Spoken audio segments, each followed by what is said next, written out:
I, John Fitzgerald Kennedy, do solemnly swear that I will faithfully execute the office of President of the United States, so help me God.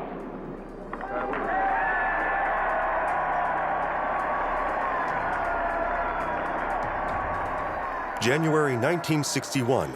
John Kennedy is the youngest man to become President of the United States. He has a fresh approach to the tensions between East and West. In Vienna, Kennedy organizes a private meeting with Soviet Premier Nikita Khrushchev. While the meeting feels positive, soon after the USSR makes a strategic move that puts the US on high alert.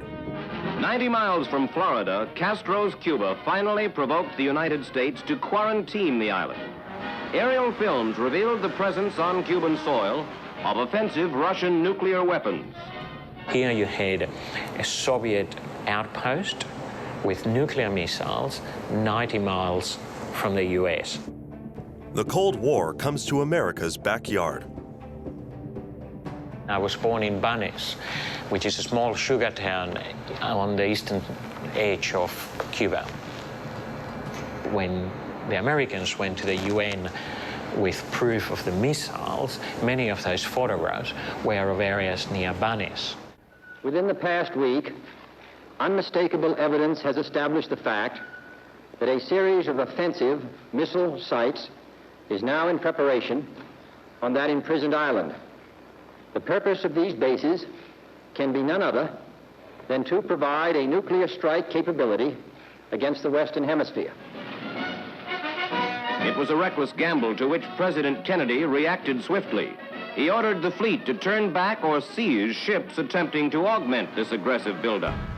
Many of the missiles were supposedly driven under cover and so on, but these are huge bloody things, so clearly everyone knew that something was going on.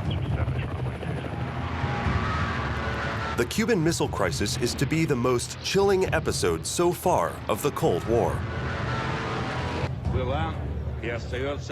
Despite Kennedy's warning, Russian Premier Khrushchev continues to ship missiles across the Atlantic with the full support of Cuba's leader.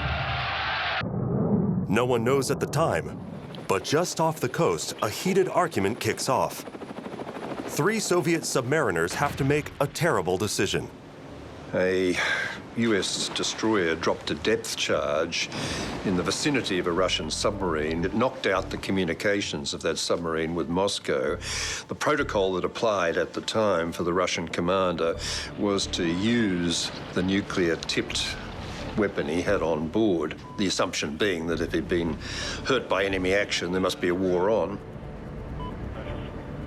So he had the hard decision to make as to what to actually do. The captain's name is Sawitsky. Soviet nuclear protocol dictates 3 senior officers must vote unanimously to launch the nuclear missile. The second in command votes against his captain. And by a 2-to-1 vote, World War III, I guess, was averted. In response to the USSR's bold move, an emergency meeting of the United Nations Security Council is called. But diplomacy is quickly overridden by secrecy and frustration. As talks break down, nuclear war looks imminent.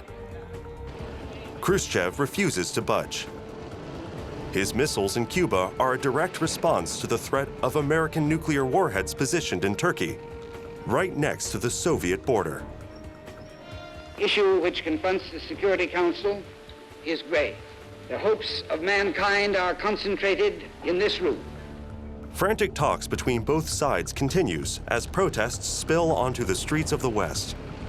The outcome is finally determined by one-on-one talks between Premier Khrushchev and President Kennedy.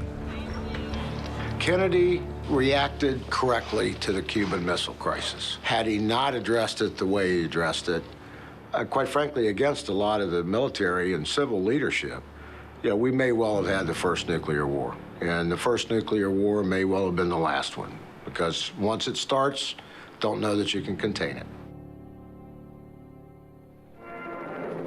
The retreat to Moscow. Russian ships steam out from Cuban ports with their decks loaded with missiles the Soviets are withdrawing under pressure from the New World. The story put out in the press is that Khrushchev has capitulated. But Kennedy has given some ground too. U.S. missiles are quietly removed from Turkish soil.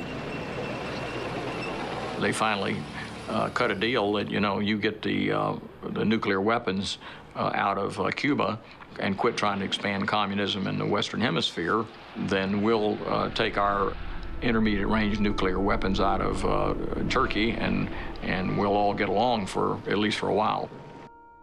Both sides save face. History's most dangerous game of poker is over. The month of October 1962 was crucial for the balance of the world order. Following the Cuban crisis, the famous red telephone was installed between Washington and Moscow for direct communication. The resolution of the missile crisis opened a new period of the Cold War, détente.